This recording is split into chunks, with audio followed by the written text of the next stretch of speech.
Welcome everybody to the Crochet Crowd. I'm your host Mikey. Today I have a little table topper Christmas tree for you. I have a pattern that is written. If you go to the video description, you're going to be able to find a link for that. This particular pattern was actually kind of tough for me to design. And we have a base. We have 1, 2, 3, 4, and 5 layers plus a snow cap. So we have all of that being worked together. It is working on a foam core, and the information for that is provided in the video description link as well.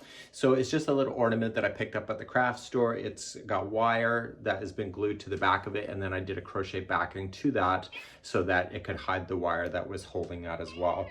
This has also been sprayed with spray glitter, and because of that, it's stiffened up the leaves quite a bit. So if you look at it, the flexibility is a little bit more tougher. And then what I did is that I randomly just hot glued on some beads that I picked up at the craft store as well. So it's a really kind of a fun pattern to be able to do. It takes a few days to make this because you can do all your layers actually pretty quickly. But then what you want to do is damp block it, have it shaped, use pins to the cone to get that shaping. And then once you have all that done, you get the final step and then you spray it with spray glitter. You are going to put a cellophane wrapper around your ornament so that it protects it from being sprayed. You'll spray it, then let it dry for 24 hours and then just apply your beads at the very end. So it's a really kind of a fun little project to be able to work on. The base that it's sitting on has been glued to the bottom of the foam core. Foam cone that has been provided, and it is also three-dimensional. So I went all the way around because I don't know where I'm going to put it in my house, but I figured if somebody's going to walk around it, they're going to see everything.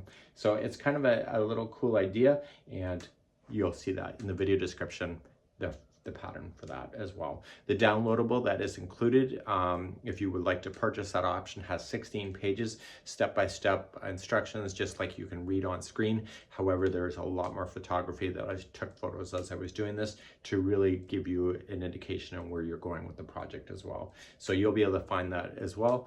So whether you want to read it on screen or get the extra pattern that's been provided in the downloadable, that's completely up to you. So we hope you enjoy. I did use Caron 1 pound for this. If you are going to use Red Heart Super Saver, you'll see that in the notes. You'll just have to change your hook size because the yarn is a little bit thinner. But other than that, it's a fun little project, and it actually makes me happy and something that I can bring out year after year. At the end of the season, what I would do though is put a plastic wrap over top of this when you're putting it away, and therefore it'll keep the dust off of it for the rest of the year, and then bring it on back out next time it rolls around. That's it for now, and we hope you enjoy. And let me know what you think in the comments, and we'll see you.